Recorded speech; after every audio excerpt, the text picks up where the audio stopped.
Welcome to the Love Coach in My Pocket podcast with your host, Whitney Kobrin, a dating and relationship expert and love coach. But I wasn't always an expert. I battled through years of heartbreak before I finally cracked the code on love, and now I'm here to share that hard-earned wisdom with you. You're in for a treat, getting the guidance you never learned growing up. Whether you're here for practical dating tips, expert advice, or deep talks on healing, this podcast is your go-to resource for lasting love. Get ready to feel empowered, inspired, and ready for love. Hi. So if you have been in the dating pool lately, you know that it has gotten challenging. All the dating apps and modern technology and texting, it was supposed to make dating easier, and yet we find ourselves in this modern dating world where nothing seems to stick. And one of the things that I have found to help the most is to have a very clear intention going into dating. So I want to talk a little bit about the evolution of how I came up with this. So when I was much younger, I found myself falling into relationships with the people that chose me. And I wasn't always that crazy about them or excited about them, but it just sort of happened that they would choose me. And I remember having this epiphany once that I wanted to be with someone that I chose. And I wanted to be with someone that I really liked and admired and looked up to, and just didn't have any sense of feeling like I was settling. And I came up with a list of all the things that my ideal guy would have, and how tall he was, and what kind of job or career, and all of these specifics. And then I found him. And it could have been such a celebratory, exciting thing, and it was in many ways. But looking back, I can see it was off. My intention was not on how I wanted to feel and how I wanted to be treated and how I wanted this relationship to be. Instead, the intention was on the person, the man, the qualities in the guy that I wanted. And one of the reasons that this backfires, and it does backfire often for a lot of people, is that you can get really hung up on someone that's just not that into you, or just not available, or just doesn't know how to treat you, or maybe they're great 90% of the time, but then 10% of the time they could be a real jerk and not treat you well. So it's important to have an intention, but I'm going to really get into with you today what that intention should be about. All right, here we go. So if you have no intention, it can be kind of like you're throwing spaghetti against the wall just to see if it sticks. And sometimes it will, and sometimes it won't, and you might not know why or what's behind that. But having an intention is not just having a goal or a wish. The word intention comes from the Latin words meaning to stretch and toward. So having an intention actually means that you are stretching yourself toward that desire. And it's important to come from a place of faith and power, really believing that this is possible, and knowing your high value and worth so that you don't put up with or tolerate anything less than what you desire and what's in your intention. So what I'm saying is having an intention will actually make you not only have that goal, but do the work, because any relationship is a co-creation, right? You actually don't just find love, even though that's the terminology most people use. You don't find it, you create it. And so having this clear intention will help you to stay focused. It will help you in the screening process and the discerning process of weeding people out and who you want to continue with. And that's a really tricky thing to do nowadays, especially when you're online dating, because you don't have enough information. You don't even have a resume, and a resume is not a person. You only have a few pictures and maybe a few sentences, and you can't feel their energy. You can't smell their hormones, their pheromones. You really don't know. And that's one of the biggest struggles that I hear from women is like, well, I get a couple of sentences and whatever, and it's hard to know. But I will tell you that the couples I know that are together that have met on online dating, if I asked those girls if they were excited about that person's profile, I think 9 times out of 10, they would say no, that it was just another guy, just seemed kind of average. So here's what the intention should really be about. So it's not just about finding this amazing person. Yes, we want to have someone that we have chemistry with and we're attracted to, and we have things in common and shared values. But if you're really looking for a relationship or to get married or to have kids, or maybe if it's you're older in life, I know a lot of people that don't necessarily want to get married again, but they just want a companion. They want a partner to grow old with. So the intention is not about the person, it's about the relationship. So you want to ask yourself and journal about this, brainstorm about this. How do I want to feel in my future relationship? So, if you think about how you felt in past relationships, there's probably a lot of negative feelings that have come up in the past of feeling anxious or betrayed or sad, or um, you never intended to be that way, but you probably got hung up on the person and put up with things too long or things that you wouldn't normally. So think about how you want to feel. I know that in my relationships, I want to feel loved, cared for. I want to feel equal, like we are both valuable and important, and that one person's not more important than the other. I want to feel supported. I want to have fun. I want to be happy. And I want a lighthearted playfulness in my relationship. And yours might be slightly different, of course. This is about what you want. But really think about what emotions do you want your partner and your relationship to bring up in you. Next, how do you want to spend your time together? And this could totally evolve from the dating stage to being exclusive, to being boyfriend and girlfriend, to being engaged, to being married. That can change what you do together, right? You're not going to meet each other's parents when you're just barely getting to know each other, but maybe you do want to spend time with your parents once the relationship evolves. So you want to think about the relationship that you want down the road, months from now, years from now, and let that be your lighthouse, your beacon calling you. Think about if you want to spend time with friends and family, if you want to spend a lot of time at home, if you want to go out, if you want to travel, where do you want to travel? Think about the life that you want to have, the lifestyle that you want to have. And you could think about how you want to spend the first few dates, because when you brainstorm about this and you think about this, it's more likely to happen. You're more likely to think of these things, to remember these things. And just remember that a lot in our love life is out of our control. So it's really important to figure out what you are in control over and to be able to exercise that control. So when you have this clear love intention, it will help you to control what you can and to have an influence on the direction that the relationship goes.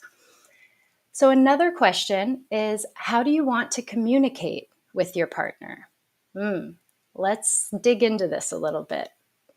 So, when I do this exercise with my clients, a lot of them will start with what they don't want. right? I don't want to be taken advantage of. I don't want my partner to yell at me. I don't want us to call each other names and mock each other. So that's a good first step as you're brainstorming to think about what you don't want in the relationship. But when it comes to an intention, you want it to be stated in the affirmative. So you don't want to have anything that's negated or negative, like I don't want someone that yells at me. So let's flip that around. I want a partner that can communicate with me in a low volume, for example. I want someone that is going to be able to talk about things, right? If you don't want someone to brush things under the rug, then what you do want is to have open, honest communication. So you really want to think about that, right? How do we communicate with each other respectfully, with care, with consideration, right? And then think about whatever else comes to your mind, right? Leave out anything that's not important, but add in anything that is important. For example, if you are set on living in a certain city and there's no way in hell that you're going to move, then put that into your intention if that is a definite for you. If it's not, then you leave it out because maybe you could be open to moving to be closer to someone. So, this love intention is not what you spit out when friends ask you what you're looking for in a partner. It's more of an imaginative, creative statement that allows you to envision your future ideal relationship and and have it be limitless. There's no limit. There's no I can't or that won't work. We can really be inventive and creative with this. And so rather than setting your eyes on a specific person or even type of person, instead you want to set your eyes on the relationship that you want. And it's almost like creating a job description and then recruiting to hire someone for that job. When you create a job description, you don't want someone 6 feet tall with blue eyes, right? I mean, that's discrimination. But what we really want here is to think about the end goal. What is this relationship you want? What are the bare minimum that this person needs to have? And then you kind of try people out and see if they could fit into this. I've seen women that get very clear on their love intention. And then when their partner shows up, he's not exactly in the package that they expect, right? He might be shorter. He might be balder. He might be, something that you weren't expecting, a different race that maybe you've never dated before. And so while it's important to have an intention and be focused and know what you want, it's also really important to be open-minded. A lot of people get stuck on a type. And let's face it, if it's never worked out in the past and you keep going back to the same type, maybe you need to try a different type. And it depends where you're coming from. If you're somebody that has really been picky and really taken a lot of time to not date and to just be with yourself, maybe out of fear, maybe out of just it wasn't your focus, then you probably need to expand your horizons a lot and get more experience dating people, give people a chance, right? Just a coffee date, a walk in the park, something that's like 45 minutes to an hour is a great first date when you're just trying to get back out there and get experience and date people. So you never want to plan a first date that lasts more than an hour, right? Don't do dinner and a movie and all that on a first date because you don't know the person yet. And even if you think you know them from a profile or a phone conversation, being in person is different. So it's highly recommended to have sort of a casual, easy first date. Don't get, 3 hours at the nail salon and the hair salon and getting your makeup and going all out. Just show up cute, casual, so they can see the real you. And if things go well, Then the next date can be something a little more fancy, a little more romantic. Um, I find that coffee dates, it's hard to make them romantic. So it is a good way to just have an initial meeting and see if you like each other enough to go on a date.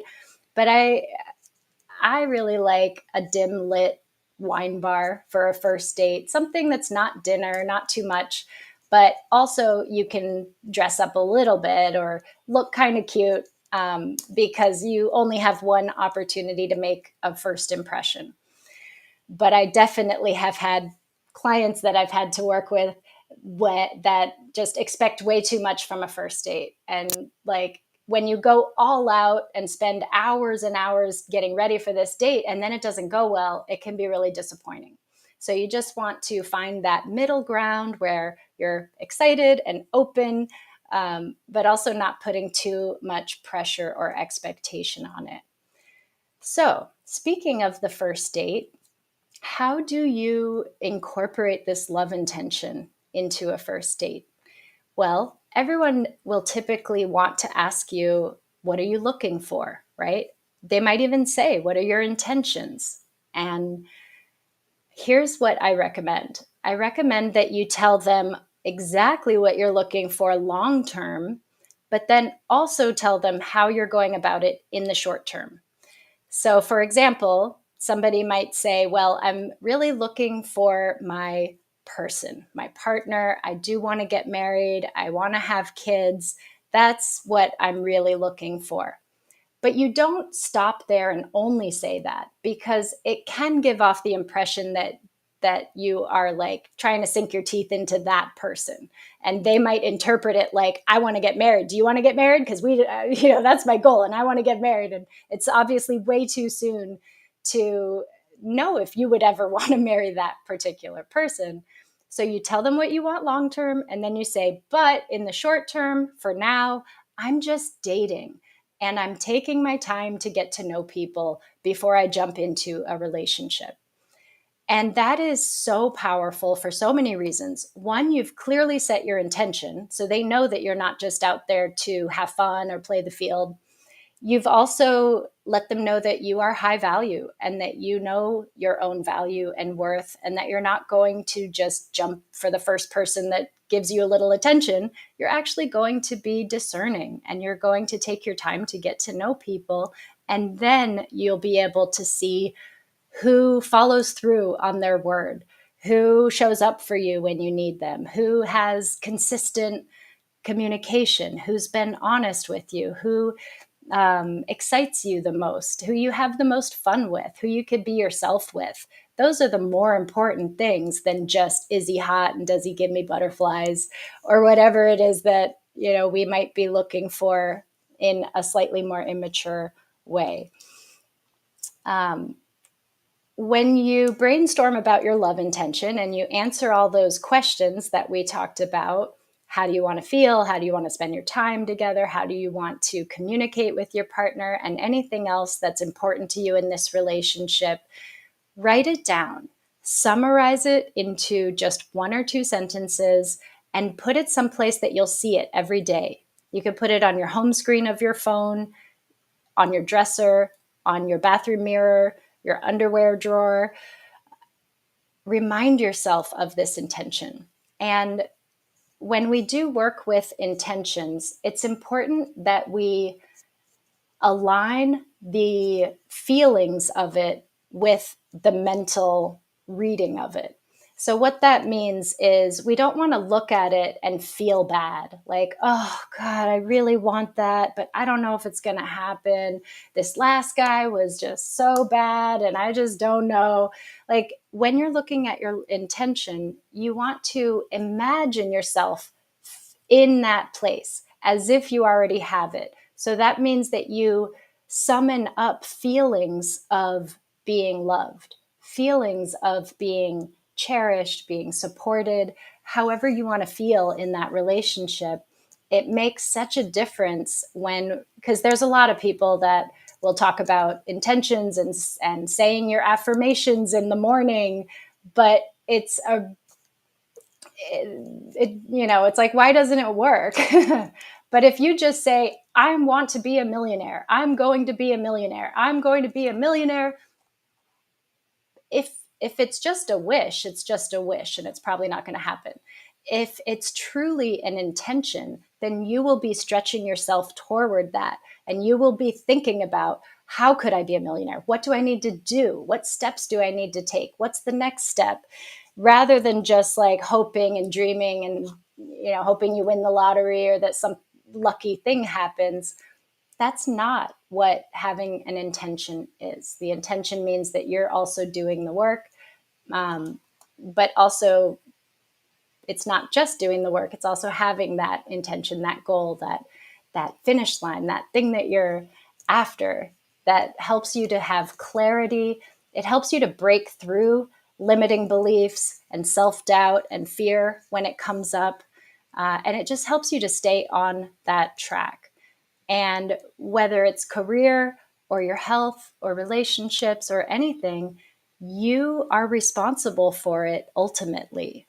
And if you don't believe that in relationships and you think that it's all about the other person, then you're probably giving your power away, because both people have power in relationships. And I know that this has worked for me when I was widowed, and after I started dating again, I did get really clear about the relationship I wanted, not just the person. I didn't date a lot of people, but I met a lot of people. And because I was working as a matchmaker, I was able to meet all the guys, lots of guys, and just kind of be very discerning and very picky and just kind of learn what's out there. And then because I was so clear on what I wanted, I was able to say no to 99% of people. And then when I came across my now partner for almost 6 years, I just kind of had this really, really strong intuitive feeling that this is it, that things are aligned, that this could be, the love intention. He was a little older than I expected. He didn't look quite like I expected, but the important things were there. And we do have a relationship that matches my intention now of how we spend time together, even though that has evolved and changed, right? From going out a lot to being home more and all of that. But I hope this was helpful for you. I hope that you will create your love intention so that when you go out and date, that you're not just throwing spaghetti against the wall to see if it sticks, but you are actually clear on the relationship you want and then testing out to see who could fit into that well. All right. Tune in next week for another episode of Love Coach in My Pocket. Thanks for tuning in to another episode of Love Coach in My Pocket, where we talk about love, dating, relationships, healing, and all sorts of topics related to these. Don't forget also to download the Love Coach in My Pocket app from the App Store for tons of free resources to support you on your journey.